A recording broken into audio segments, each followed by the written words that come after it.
How do we know that a woman or a man is best suited for the job or position that they're applying for? We can determine their qualifications based on their merit, their skills, what they bring to the table. We can't expect employers to hire someone into their company based solely on their sex. We expect them to look at the merit and the skills that they bring so that they can make an informed decision. Women have applied for positions of power all over the world and have been turned down because of their sex. The case is not the same here in the United States, however, with Hillary Clinton not winning the presidency. It wasn't because of her sex. But women in our world today are discriminated against. They're not given opportunities that their male counterparts are given. The solution is not to hand these jobs out to them. Women do not deserve to be given a position based on their sex. Feminism is about equality of the sexes, not about women being given more rights because of their womanhood. The idea of feminism has been drastically skewed over the years to mean that women deserve more rights, which is true, but we don't want to be higher up than men. We want equality.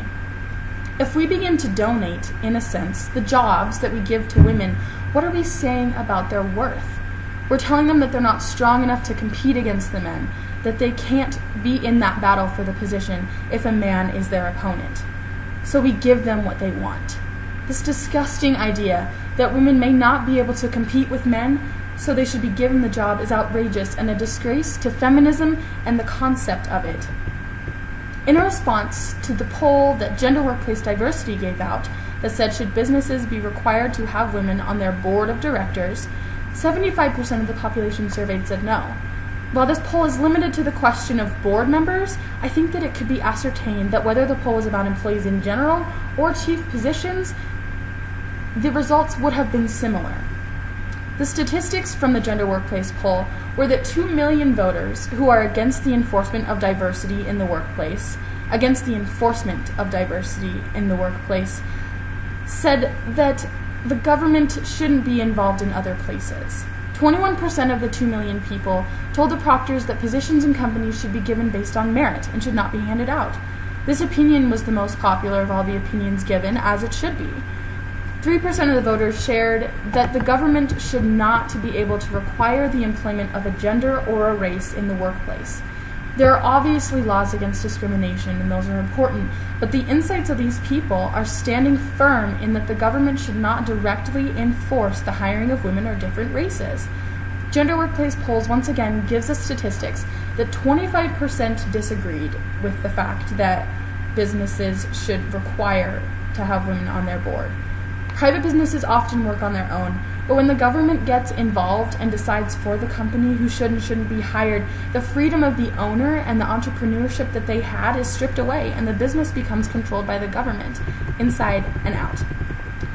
Diversity in the workplace is essential, but forced diversity will only cause adversity.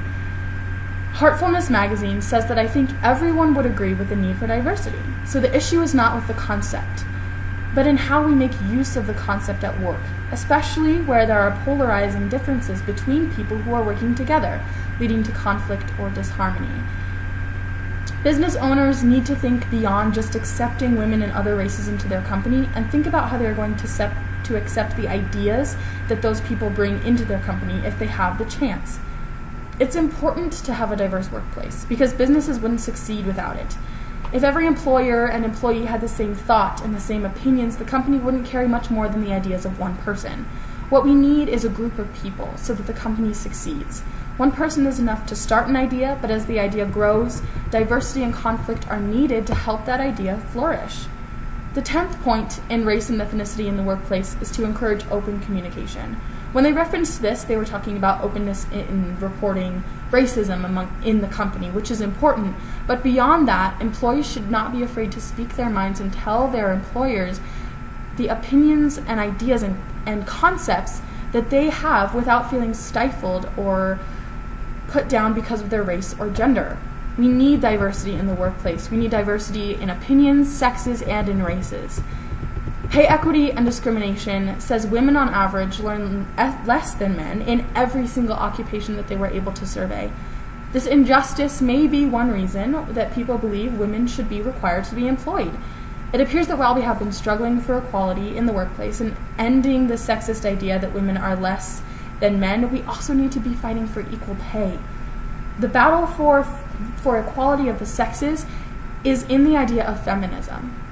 Feminism means that we will be raised up to the same level, that women are not below men and men are not below women, that we are equal. Not only is there inequality between the sexes, but also between the races. Pay Equity and Discrimination has calculated how long it will take for Hispanics and Black women to receive equal pay, equal to that of men. And the numbers they have come up with are embarrassing.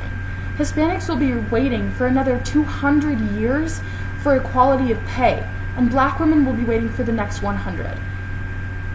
This outrageous discrimination against men and women and different races is not what the American dream was in the beginning.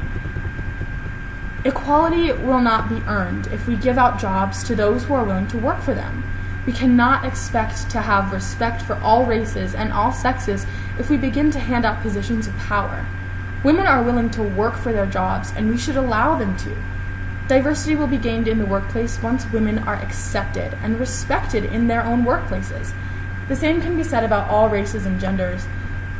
The struggle for equality will be lengthy. As I said, 200 more years for Hispanics to be equal to white men, and 100 for Blacks. But this struggle is one that will be well worth the time and the power that we will spend in it. Positions in power should be earned, and women should be expected to work for them. We shouldn't expect a woman to just be given the position that she wants. We expect, as women, we expect to have to work just as hard as men do.